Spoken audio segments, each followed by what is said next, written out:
the point of departure really for this whole book undertaking was the fact that the Khawarij actually remain curiously understudied, and not just understudied, but I also think partly misunderstood. And so what I think is necessary is a reassessment of the historical phenomenon, because as I said, I think that isn't particularly well understood. But before we can do that, and that is one of the arguments of the book, we need to do a historiographical study. And so historiographical here, I mean, both in the sense of the sources themselves. So I chose to prioritize chronicles over adab or fiqh literature, for instance, because that is usually what is being used when we talk about Khārijites, but also historiographical in the sense of how are the stories about them told. So I wanted to look at structures and patterns in the narratives, at topoi, and these sort of more literary aspects or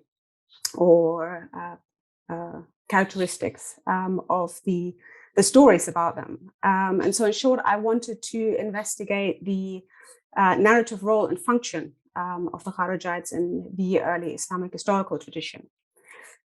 And so the main arguments that arose while I was dealing with this material, that sort of like, I like little sort of like red threads throughout the entire book, is that first of all, when we do this historiographical analysis, we notice, or at least I noticed, that there's actually surprisingly little narrative substance to the Khārijites themselves.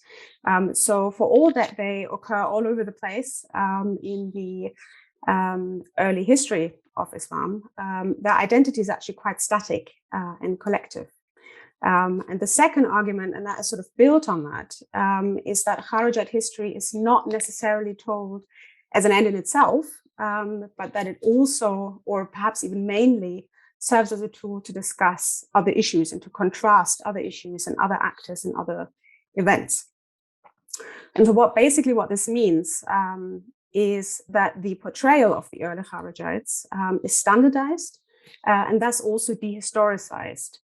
Which means that while we can, of course, pursue a positivistic or a positivist approach to the early Khārijites or later Khārijites as well, we need to recognize this standardization first, because before we can move forward in a meaningful way.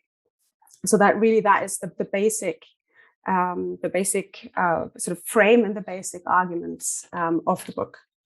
So I've got it here. It's a very nice cover picture. I was very, very happy when I found it. So I'm happy to show it off, as it were. Yes, the structure. So basically there are four main parts. The first is quite unimaginatively called preliminaries, and it contains the introduction, then a short sort of excursus, I guess, on sources, genre, and authorship. And this is the part that I struggled with the most, because these are quite thorny issues, particularly when it comes to the early tradition.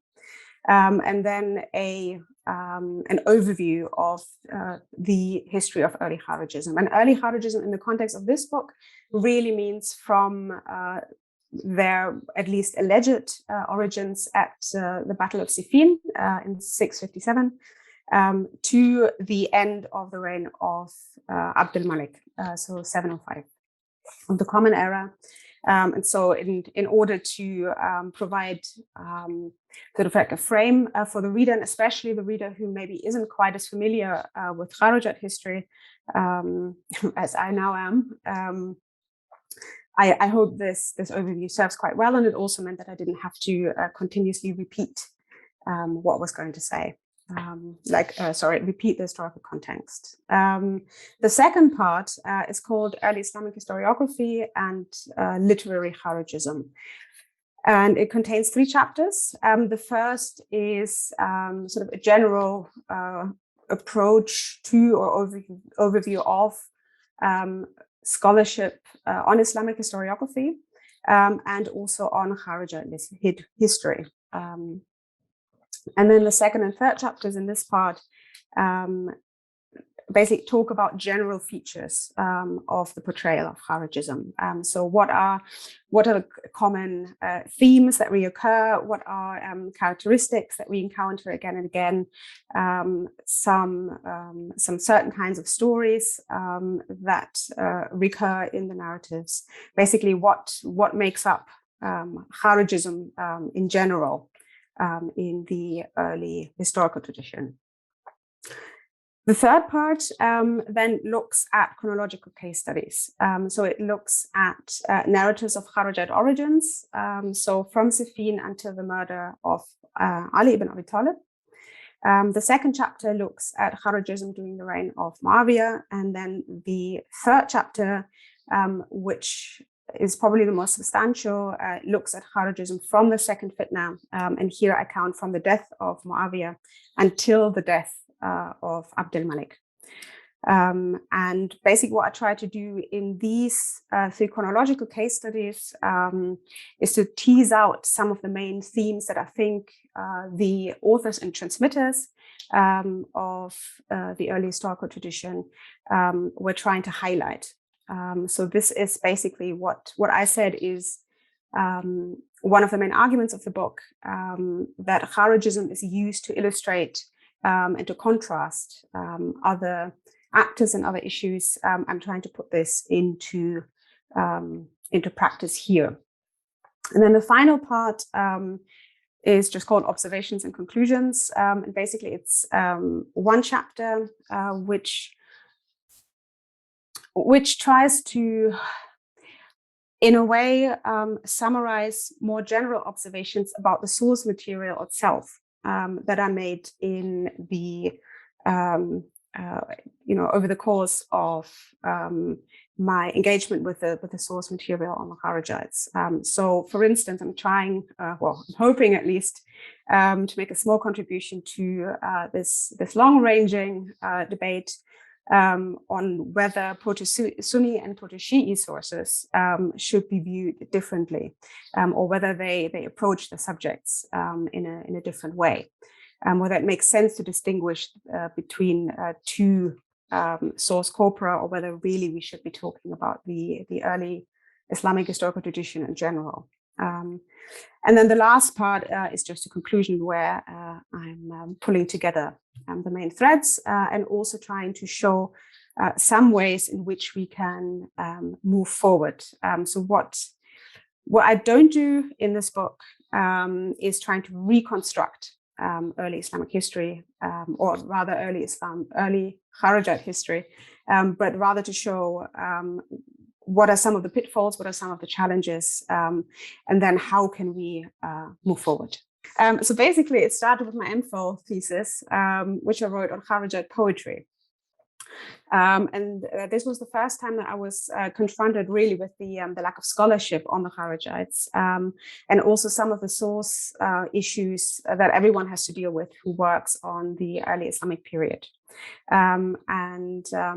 So I was fascinated both by the group or groups. Really, I think we should be talking about phenomena rather than one phenomenon.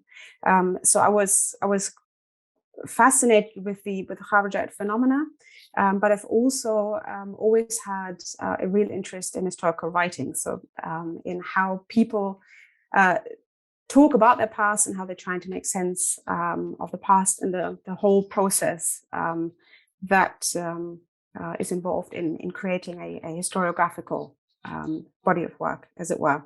And so that combined then when I decided to do my PhD, which this book is actually based on. So this is a revised version of my PhD dissertation.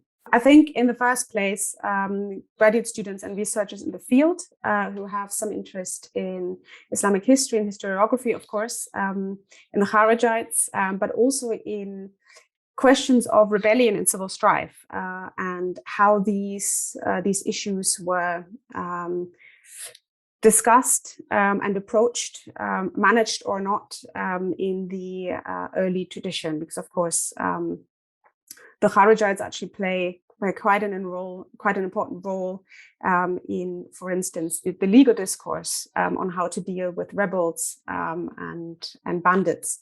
And so they played quite an important role in the formulation of the classical Islamic law on rebellion. So I think everyone interested in these sorts of questions might find something in the book. It might perhaps also be interesting to the more informed general public, but I would probably not recommend it to people who have no prior knowledge, as it were, of early Islamic history, at the very least. Well, this is quite exciting. So, well, to me, anyway. So I currently lead a research group on rebellion in the 8th century at Hamburg University. And we're looking at 4 sort of categories or different case studies of revolt, one of which is the Khārijites, of course.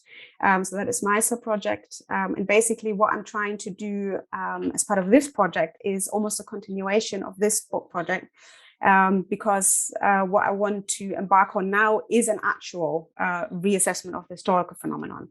So this is basically the complementary to what I tried to do in the first book, which was the historiographical study, and now comes the historical study of Khārijites in roughly from the end of the 7th century to the beginning of the 9th century. And so the others will be working on Alid revolts, on Ashrafi revolts, so revolts by tribal notables, and on non-Muslim or mixed rebellions in this period.